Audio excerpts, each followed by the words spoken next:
10 de la mañana con 45 minutos en todo el país, estamos en vivo y le damos la bienvenida a la señora Isabel Ledesma. Ella es experta en semiología. Isabel, bienvenida a la mañana del 11. Buenos días, ¿qué tal? ¿Cómo están? Muy bien. Bueno, hoy vamos a hablar de las pericias psicológicas a nivel judicial. Algo que a la gente le interesa porque no se conocen por lo general esas cosas porque forman parte de información o de trabajos secretos. Secretos en el sentido de que se preserva lo que es la privacidad de la investigación, ¿no? Para no andar ventilando información que pueda ser muy útil para la investigación. Pero hay una cantidad de mitos y leyendas para la ciudadanía respecto a lo que son las pericias psicológicas. Bueno, entonces vamos a empezar primero por lo que es la pericia en sí, ¿verdad? Que a veces uno es una terminología que utiliza a diario, pero que no es tan sabida de qué es lo que representa.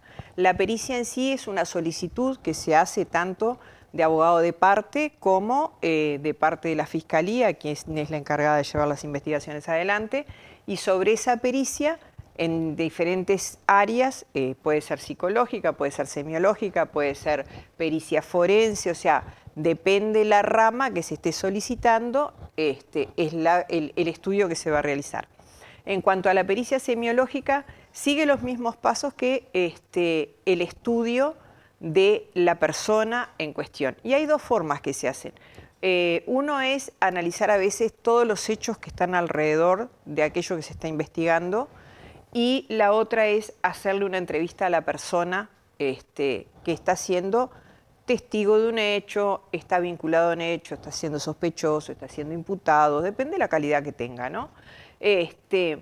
Y sobre eso se hace si es con la persona, se hace un cuestionario base, se sigue un protocolo de actuación, donde la persona tiene que estar de acuerdo en hacerse la pericia, que eso es fundamental, o sea, la persona puede negarse a hacerla, y es un derecho que tiene, la negación de la misma. Aún como acusado o como sospechoso, ¿es un derecho que le asiste a la persona a decir, no, la pericia no quiero que me la hagan? Sí, es un derecho en cuanto a las pericias psicológicas, semiológicas, la persona se puede negar a hacérsela. Y eso está bien desde el punto de vista técnico, práctico. Es una herramienta. Lo que pasa que ahí entraríamos en otro tema que en realidad sería para hoy aquí tener un abogado, que podríamos tenerlo en el próximo para poder ahondar más en todo esto.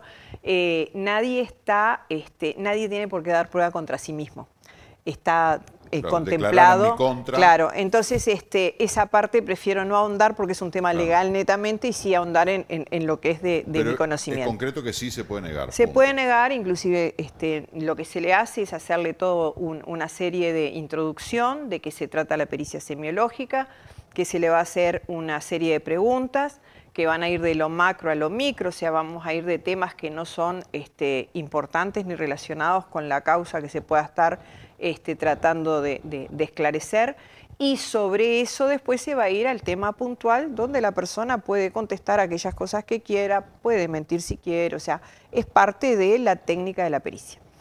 Se hacen preguntas que se le llaman basales, que no están vinculadas a el hecho. ¿A qué escuela fue? ¿Con quién vivió? Bueno, son una serie de preguntas que están ya establecidas, donde en esas preguntas se busca la emoción. Se busca todo el tiempo que la persona vaya mostrando emociones y también que vaya mostrando su comportamiento, porque lo que veníamos hablando a lo largo de todo este tiempo, si la persona tiene, por ejemplo, un tic, o tiene una postura, porque tiene un problema de columna, un problema no sé, visual, auditivo, bueno, todo eso es fundamental para que después no dé falsos positivos, ¿verdad? Entonces uno tiene que tener ese previo, el avance basal para poder recién hacer el cotejo posterior. Que lo que también es importante que se sepa, que no se hace por un tema interpretativo, no es que a mí me pareció, yo digo, me parece que de la manera que se sentó, no. El tema pasa por seguir una serie de lineamientos que son internacionales, donde son unidades de acción. Si muevo un músculo con otro, significa que estoy contento. Si yo digo que me afectó la pérdida de una persona y toda mi gestualidad y mis microexpresiones dicen que estoy contento, uno lo único que hace es avisar que en ese momento la persona no es concordante su gestualidad con lo que está diciendo. Entonces, en esa sumatoria que uno va haciendo a lo largo de esa entrevista, es que después se hace el informe, que en el informe van los fotogramas, el minuto, el segundo y lo que dijo, y a eso se le agrega las inferencias, o sea, aquellos puntos donde la persona no fue concordante, hubo expresiones o expresiones verbales o expresiones, microexpresiones o expresiones corporales que no acompañan el relato. Después se hace una hipótesis, que en realidad se hacen 3 hipótesis sobre las mismas inferencias, y después se hace la conclusión, de las cuales nunca en una pericia semiológica vamos a decir que la persona miente o no miente, porque eso sería un juicio. Nosotros lo que podemos decir es si es veraz en una parte del relato o no es veraz, si es concordante o no es concordante. ¿Quiénes lo piden?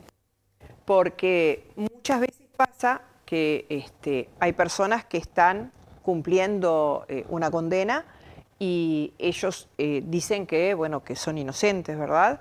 Entonces ahí a veces la defensa pública la pide o la pide la fiscalía, depende de la etapa de investigación que están.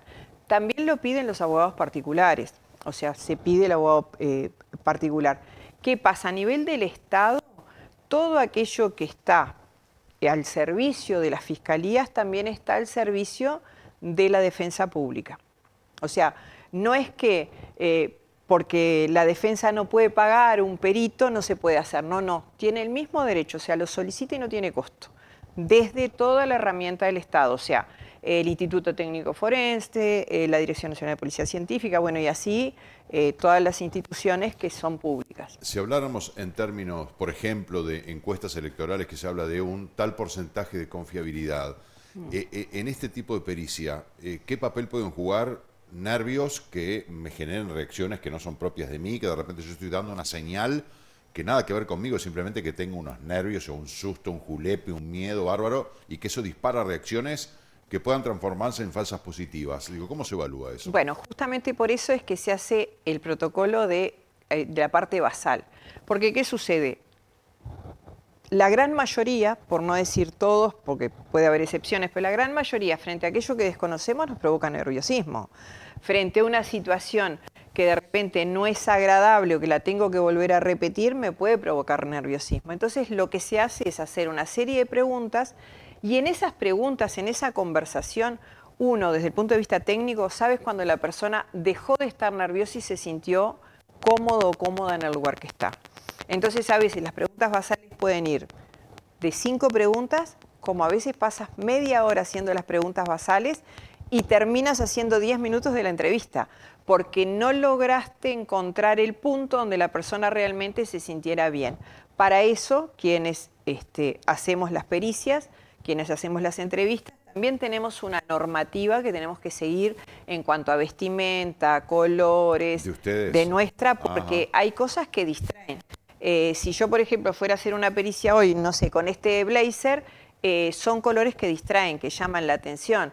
Yo siempre ando con el pelo recogido, inclusive creo que vengo siempre con el pelo atado, porque eso también distrae. Distrae al otro y me distrae a mí, porque de repente a mí me molesta y yo me acomodé el pelo y la vista o el pensamiento de la otra persona puede ir a ello. Entonces, nosotros primero seguimos una serie de lineamientos, así a rajatabla, no puede haber ruidos exteriores, el lugar, o sea, hay todo un proceso para que no existan los falsos positivos. Ahora, ¿son ustedes inengañables? En realidad, yo soy muy engañable como persona. No, estamos hablando desde el punto de vista profesional, bueno, como pero perito. Hago la diferencia, porque a nosotros como personas nos pueden engañar. Como peritos en lo que tiene que ver con la parte semiológica, no porque uno se rige por determinados protocolos. O sea, este músculo se movió con este y significa una cosa. Así nomás, lisa y llanamente. O claro, sea, no es que depende de la persona. No, de repente yo me pongo nervioso y me empieza a soltar el párpado. Eso quiere decir que... Te quiere decir que estás nervioso. Está bien, pero nada más que nada eso. Más. No me hace ni culpable ni inocente. No, es que el tema es que nada te hace culpable o inocente. Lo que te hace es dar un perfil de aquello que tú estás realmente convencido que sucedió. Tú le puedas decir a la persona que la solicita, es concordante todo su relato con lo que expresa. Los relatos no son acotados a medio minuto, los relatos son largos y se hacen preguntas de una manera, de otra, se vuelve a... O sea, entonces, ¿qué sucede? Si en ese relato, por ejemplo, la persona le notaste una expresión de desprecio, ¿verdad? Entonces te levantó el labio, cualquiera de los dos, de derecho, izquierdo, arriba, abajo. Y tú lo notas, tú vuelves a hacer la pregunta más adelante para ver si eso tuvo que ver con lo que estaba diciendo, de repente tuvo que ver con un gesto mío que le generó rechazo. Porque eso tenemos que ser cuidadosos. Nosotros también, desde el punto de vista técnico, no podemos mostrar expresiones. No, Nosotros, lo que sí. Porque sorpresa, emoción, bronca, indignación, yo qué sé. Me imagino que son cosas que a ustedes también les deben pasar, porque son seres humanos. Sí, pero lo que pasa que yo por lo menos, en este caso, no soy yoísta, me encanta trabajar en equipo, pero en este caso voy a hablar puntualmente de mí. Yo cuando tengo una persona enfrente para realizar una pericia, me abstengo de absolutamente todo pensamiento de historia que pueda tener o motivo por el que vino. Porque es la única manera que uno tiene de poder ser objetivo en el tono de la pregunta. Porque si yo estuviera molesta o fuera una situación que me indigna, en la manera de preguntar se notaría ya de por sí mi enojo. ¿Te han tocado situaciones extremas? Por ejemplo, vos sos madre. Sí. ¿Te ha tocado hacer una pericia a un violador? Sí, nos ha tocado en el aspecto ¿Y no legal. se te pasa por la mente, o sea, si tocas a una hija mía o si le pasara a mi hija, o en ningún momento ningún pensamiento de esos te invade? No, porque cuando tú vas a hacer una pericia, vas a escuchar lo que esa persona te va a decir sin el preconcepto. Yo creo que la parte más difícil de esto es mantenerse al margen, que también le pasa al psicólogo, o sea, no es exclusividad del semiólogo, ¿no? O sea, es tratar de entender el hecho y no la persona. O sea, yo trato el hecho, no trato a la persona. Yo presto atención al hecho, no le presto atención a la persona como una persona que pudo haber realizado o no determinado acto, determinada situación. ¿Tá? Entonces, cuando uno logra eso, puede llegar a ser un trabajo más efectivo. ¿Y por qué hablo de más efectivo? Porque lo haces más a conciencia, no tienes elementos que te distraigan, no tenés que volver, porque ¿qué sucede? Nosotros a lo largo de la entrevista, lo que se hace desde el punto de vista semiológico es, cuando está finalizando la entrevista, hacemos el corte, se informa en qué minutos se está haciendo, qué hora es, y después de eso volvemos a rever por si quedó algo que no quedó bien filmado. Y bueno, y ahí se le dice, bueno, en tal minuto no quedó claro tal pregunta, o no se escuchó bien, o un problema, no sé, acústico, lo que fuera, y se le hacen las preguntas. Pero tratamos en la medida que la persona entra y es como si no tuviera historia. Es la parte más difícil de poder lograr, pero sí se logra. O sea, es desconectarte de toda información que puedas tener y abocarte netamente a eso. Yo creo que con el correr de todas las profesiones termina pasando. ¿Cuántos médicos tienen que atender de repente una situación de, no sé, un carcinoma y capaz que perdió madre, padre, hijo de la misma enfermedad? Y eso no hace que no pueda atender porque le recuerda eso. Seguramente todos en su labor ya como dinámica, como una manera de preservarse uno mismo también, ¿no? Empiezas a tomar esas modalidades. Porque hay una cosa que es fundamental. La persona que está enfrente no tiene ningún vínculo con uno. No la podríamos hacer, por ejemplo, si fuera, no sé, un compañero de trabajo, una compañera de trabajo, la hija de alguien, evidentemente no la podríamos hacer, porque ahí sí no seríamos objetivos. Y nosotros como peritos tenemos la posibilidad de, explicando los motivos, renunciar a hacer determinada pericia, siempre que haya algún tipo de vínculo, intención o aquello que no nos permita desarrollarnos como tal. Yo no sé si en algún momento las pericias psicológicas a nivel judicial llegaron a ser una excepción. Hoy me parece que es una moneda corriente casi que implícita en muchos casos, porque además con los problemas de salud mental que tenemos en la sociedad en general, me parece que las pericias son una herramienta para agudizar un diagnóstico, para ser más precisos, porque bueno, los errores y la viveza criolla siempre está arriba de la mesa, ¿no? Pero tienen una sobrecarga, es decir, ¿se ven enfrentados desde el punto de vista judicial a una situación de salud mental preocupante que ni siquiera con los peritajes dan abasto? Bueno, la verdad que en eso no lo podría contestar a ciencia cierta porque eso lo maneja todo lo que es la parte de psicología del ITF y ahí no sabría darte una respuesta. Pero sí sé, por ejemplo, lo que tú bien dices que a nivel de pericias psicológicas, inclusive a nivel de pericias psicopedagógicas que casi no se escuchaban, porque ¿qué pasa? También en esa área la persona a la cual le estás preguntando puede poder discernir si entiende lo que se le pregunta y si entiende la dimensión de lo que hizo o se supone que hizo, ¿verdad? Porque también desde el punto de vista cognitivo, si la persona tiene un problema de aprendizaje, si la persona le cuesta entender por su formación determinadas cosas, no se puede dar por hecho, no sé, uno le pregunta, y se sintió que en algún momento invadieron su privacidad y capaz que eso que para mí es moneda corriente, el otro no lo entiende. Entonces, hay psicopedagogos, esta es una frase muy simple, pero sí, digo, sí. Hay cosas que son mayor. Hay psicopedagogos que se encargan de hacer la pericia para ver si la persona entiende aquello que se le está preguntando o aquello que hizo, ¿no? Y está el psicólogo. A ver, es infinidades.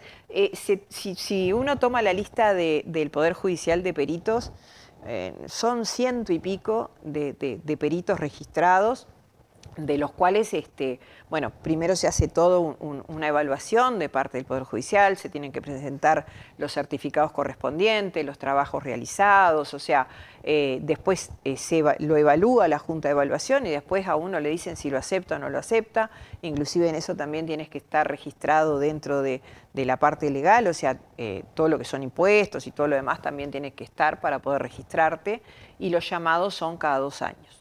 Pero la lista es extensa. ¿Hay ganas? ¿Es un trabajo que sea atractivo por la función, porque a uno le encanta por vocación, por la remuneración, pero es un trabajo deseado el de perito psicológico o de perito en el Poder Judicial? Depende. Yo, por ejemplo, puedo hablar como perito semióloga. Como perito semióloga... ¿Pero sos la única? No, hay 3 peritos más registrados en el Poder Judicial. Sí soy la única en lo que tiene que ver con el Ministerio del Interior. Pero la verdad, es un tema vocacional. A uno le gusta, no es precisamente a veces las profesiones que tú dices, bueno, con esto me voy de viaje todos los días, ¿no? Acá es difícil, ¿no? En Uruguay. Claro, entonces, pero te tiene que gustar, porque ¿sabes qué es fundamental? Que uno pueda hacer el aporte desde una pericia semiológica. Nosotros lo hacemos desde el punto de vista semiológico y comunicación no verbal, unificamos las dos. Es fundamental ser parte de que de repente una persona que por algún motivo no participó en un hecho, y todo daría la sensación de que sí, que con ese granito tú puedas aportar a que se evalúen otras posibilidades, a que se realice de repente otra línea investigativa o que se pidan otro tipo de pericias, que nosotros también a veces dentro de las mismas pericias las sugerimos. Sería conveniente si lo estiman pertinente, tal cosa. Claro, forma parte del informe una Exacto. sugerencia Sí, respecto a que sí. ¿Te ha pasado en algún momento de enfrentarte a eso que te la hacen difíciles, que decís es muy difícil poder llegar porque son desafiantes o tratan todo el tiempo de buscar una estratagema para engañarte o despistarte? O sea que de repente alguien que te la haga difícil hablando Sí, nos ha pasado. O sea, digo, me ha tocado personas que vienen con un historial aprendido, de a dónde tienen que mirar, cómo tienen que hacer el gesto, o sea, que vienen con una preparación. Pero te das cuenta. Sí, aparte lo lindo no solo es que te das cuenta, sino que te lo dicen, porque te dicen, mire que si yo miro para allá es porque, o sea, entonces tú ya sabes que evidentemente tuvieron el librito antes, pero lo bueno de esto es que una dilatación de pupila yo no la puedo provocar. Yo puedo provocar, decirte, ay, estaba precioso algo porque acompaño el gesto. Pero si lo miro en cámara lenta, voy a ver que salió primero la voz y después el gesto. Entonces ya sé que ese no fue algo espontáneo, involuntario. Este gesto tenía que ir ahora. Claro, porque entonces queda como una cosa robótica. Primero hablo y después acompaño. Entonces sí hay personas que te la hacen, no sé si más difícil, pero sí lleva más trabajo. a veces hasta por el mismo estilo de la persona. Hay personas que es muy poco expresiva, hay personas que no son de buena memoria, o sea que aunque quieran tener la voluntad, de repente no se acuerdan de detalles, entonces te lleva un poco más de trabajo, y han habido algunas que por tecnicismos de los análisis, ¿no? de que a veces nos mandan una cámara Gesell o algo, por ese mismo tecnicismo uno tiene que decir que no se pudo realizar porque no se veía bien o no se escuchaba bien. En la época de pandemia, por ejemplo, bueno, fue una época donde creo que tuve más tiempo sabático que otra cosa, porque no podías tener la distancia, si tenías la distancia tenías que estar con el tapaboca, entonces evidentemente no podías hacer un trabajo profesional y como se debe hacer. Tantas veces que hemos dicho cómo con tapaboca perdés prácticamente identidad, claro, aunque después en las fotos policiales lo que le tapan son los ojos y no el resto de la cara. Pero bueno, en un trabajo de estos, el perder el contacto visual con las expresiones faciales es una carencia pierdes enorme. Las 2/3 partes, porque digo, entonces, pero ya te digo, hay trabajos que nos pueden llevar un poco más de tiempo en la entrevista y de análisis. Por cada hora de filmación tenés 5 horas de trabajo. El analizar esa hora lleva 5 horas. Lleva 5 horas. Porque sí, se claro, hace. Hay que ser muy minucioso. Se graba cuadro a cuadro, claro, segundo a segundo, volviendo otra vez. Y no solo eso. El contexto. Exacto, tenés cuadro a cuadro, segundo a segundo. El print de pantalla, congelarlo, llevarlo a la hoja, colocarlo, ponerle el minuto y ponerle el texto de lo que dijo en ese momento. Entonces, es un promedio que bueno, que sí se hace. Lo vivimos acá con la edición de las notas, ¿no? Bueno, habló Isabel Ledesma del minuto 1:40 hasta el 2:30, habló de la postura y el pie es tal, o sea que eso que en tiempo real son 5 segundos, llevarlo a la hoja de repente lleva 3 minutos, y así se va estirando. Sí. ¿Qué pasa cuando te enfrentas a alguien monosilábico? O por nervios, o porque no es expresivo o expresiva, y no lo sacás de un sí o un no. ¿Cómo haces? Pero se hacen preguntas para que salga del sí o no, porque para que diga sí o no es porque yo estoy preguntando mal. Si yo estoy preguntando bien, tiene que haber una historia. Porque le puedo decir, ¿le gusta el deporte? Y sí. Y cuénteme, ¿cuándo fue la última vez que realizó algún deporte? Le dije que no me gusta el deporte. Pero ya no es monosilábico. Bueno, está bien, pero está bien. Y claro, después de ahí, la tercera. Y después de ahí lo que viene es, ¿y qué hizo que no le gustara el deporte? Entonces, empiezas a enganchar una conversación con otra. ¿Lo obligás a hablar? No, se da coloquialmente porque... Claro, pero digo, con esa pregunta ya me pones en un lugar en el que no, con un sí o un no la arreglo. Totalmente, sí. Pero cuando hablo de algo coloquial, la entrevista para la pericia semiológica es muy coloquial. Es en este mismo tono.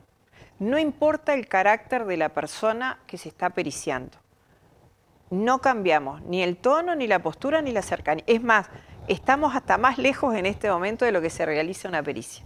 ¿Hay peligros desde el punto de vista de algún peligro físico? ¿Hay alguna medida que se tome de precaución? Porque de repente la persona puede ver que está acorralada y que ya no puede escapar y agarrársela con la persona que tiene adelante. Puede ser que sea una persona violenta y que en ese momento le aflore la violencia. Es como vemos en las películas de que atrás de los vidrios espejados hay policías y todo, que cualquier cosa entran e intervienen, ¿o cómo es? Bueno, desde el punto de vista técnico siempre hay personal fuera de las salas de entrevistas, ¿no? Lo tienen tanto en ITF, lo tienen, digo, siempre hay personal por cualquier eventualidad que pueda haber. Pero yo soy una convencida, capaz que, no sé, crédula, que las personas cuando tú las tratas bien no te generan un conflicto, menos en esas situaciones. Cuando uno habla de entrada, cuando uno le dice que pueden negarse o no, porque si no quieren hacerlo pueden decir no lo hago, o sea, primero puedes estar más reacio, ¿no? a mantener ese diálogo o no tener ganas de hablar mucho, pero después en ese ida y vuelta se va formando un diálogo. Generar una cierta empatía. Digamos. Claro, donde uno también puede tener material para trabajar posteriormente. Muy interesante, Isabel, como siempre. Bueno, muchas gracias. Gracias a ti por acompañarnos esta mañana. Hasta la próxima. Hasta la próxima. Señoras y señores, tenemos que hacer una pausa. 11:10 de la mañana, ya venimos.